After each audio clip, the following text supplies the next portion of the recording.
नमस्कार दोस्तों, स्वागत है आपका हमारे चैनल में। आज हम आपको होलिका दहन के बारे में बताएंगे और साथ ही बताएंगे कि होली क्यों और कब बनाई जाती है, तो वीडियो को पूरा जरूर देखें। होलिका दहन हिंदू धर्म में होलिका दहन का आयोजन बड़े हर्षोल्लास के साथ किया जाता है। इस पर्व को फाल्गुन मास के शुक्ल पक्ष की पूर्णिमा तिथि के दिन मनाया जाता है। साथ ही इससे जुड़ी कथा का भी विशेष महत्व है। हिंदू धर्म में कई प्रमुख व्रत एवं त्योहार हर्षोल्लास के साथ मनाए जाते हैं, जिनमें होली पर्व का विशेष महत्व है। होली पर्व की शुरुआत वास्तव में होलिका दहन से होती है। धार्मिक मान्यताओं के अनुसार होलिका दहन पर्व को बुराई पर हुई अच्छाई की जीत के रूप में धूमधाम से मनाया जाता है। पुराणों में होलिका दहन के संदर्भ में नारायण भक्त प्रहलाद की कथा को वर्णित किया गया है, जिसमें बताया गया है कि कैसे अत्याचारी राजा हिरण्यकशिपु ने पुत्र की हत्या के लिए षड्यंत्र रचा था, जो भगवान नारायण की कृपा से सफल नहीं हो पाया। भारत के विभिन्न हिस्सों में होलिका दहन को छोटी होली और होलिका दीपक के नाम से भी जाना जाता है। कब और कैसे मनाई जाती है होली? हिंदू पंचांग के अनुसार प्रत्येक वर्ष फाल्गुन मास के शुक्ल पक्ष की पूर्णिमा तिथि पर प्रदोष काल में होलिका दहन का आयोजन किया जाता है। यह आयोजन गांव या मोहल्ले के किसी खुली जगह पर किया जाता है। खास लकड़ियों से तैयार की गई लकड़ियों पर गोबर से बनी होलिका और भक्त प्रहलाद को स्थापित किया जाता है, जिसे गुलारी या बड़ाकुल्ला के नाम से जाना जाता है।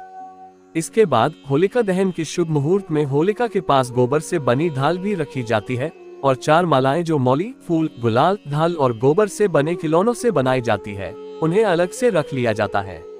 इनमें से एक माला पितरों के नाम समर्पित होती है, दूसरी माला हनुमान जी के लिए, तीसरी शीतला माता और चौथी माला घर परिवार के लिए रखी जाती है। होलिका दहन की पूजा विधि। होलिका दहन की पूजा में रोली, माला, अक्षत, गंध, पुष्प, धूप, गुड़, कच्चे सूत का धागा, बतासे, नारियल एवं पंचफल इत्यादि पूजा की सामग्री के रूप में एक थाली में रखे जाते हैं। इन सभी चीजों को होलिका दहन के समय होलिका के पास रखा जाता है। फिर श्रद्धा भाव से होलिका के चारों ओर 7 से 11 बार कच्चे सूत के धागे को लपेट दिया जाता है। होलिका दहन के बाद सभी सामग्रियों को एक एक करके होलिका में आहुति दी जाती है और फिर जल से अर्घ्य प्रदान किया जाता है। इसके पश्चात होलिका दहन के बाद पंचफल और चीनी से बने खिलौने इत्यादि को आहुति के रूप में समर्पित करने का विधान है। होलिका दहन की कथा। किंवदंतियों के अनुसार पृथ्वी पर हिरण्यकशिपु नामक एक राजा शासन करता था, जो भगवान विष्णु का सबसे बड़ा शत्रु माना जाता था। उसने अपने राज्य में सभी को यह आदेश किया था कि कोई भी ईश्वर की पूजा नहीं करेगा, लेकिन उसका पुत्र प्रहलाद भगवान विष्णु का परम भक्त था। जब हिरण्यकशिपु ने अपने पुत्र को भगवान की पूजा करते हुए देखा तो उससे सहा नहीं गया और अपने ही पुत्र को दंड देने की ठान ली। हिरण्यकशिपु ने प्रहलाद को कई बार कष्ट देना चाहा, लेकिन भगवान विष्णु ने हर समय प्रहलाद का साथ दिया। अंत में अत्याचारी राजा ने अपनी बहन होलिका से मदद मांगी। होलिका को यह वरदान था कि उसे अग्नि नहीं जला सकती है, इसलिए होलिका प्रहलाद को अपनी गोद में लेकर अग्नि में प्रवेश कर गई। लेकिन भगवान विष्णु की कृपा से होलिका उस अग्नि में भस्म हो गई और प्रहलाद बच गया। तब से होलिका दहन पर्व को बुराई पर अच्छाई की जीत के रूप में मनाया जाता है। होलिका दहन का वैज्ञानिक कारण। होली वसंत के मौसम में खेली जाती है, जो सर्दी के अंत और ग्रीष्म ऋतु के बीच की अवधि होती है।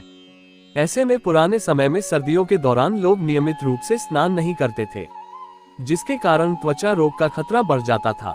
इसलिए होलिका दहन के पीछे छिपा वैज्ञानिक कारण यह है कि इस पर्व के दौरान जलाई गई लकड़ियों से वातावरण में फैले हुए खतरनाक जीवाणु नष्ट हो जाते हैं और होलिका की परिक्रमा करने से शरीर पर जमे हुए कीटाणु भी अलाव की गर्मी से मर जाते हैं। वहीं देश के कुछ हिस्सों में होलिका दहन के बाद लोग अपने माथे और शरीर पर होलिका की राख लगाते हैं, जिसे मानसिक और शारीरिक स्वास्थ्य के लिए अच्छा माना जाता है।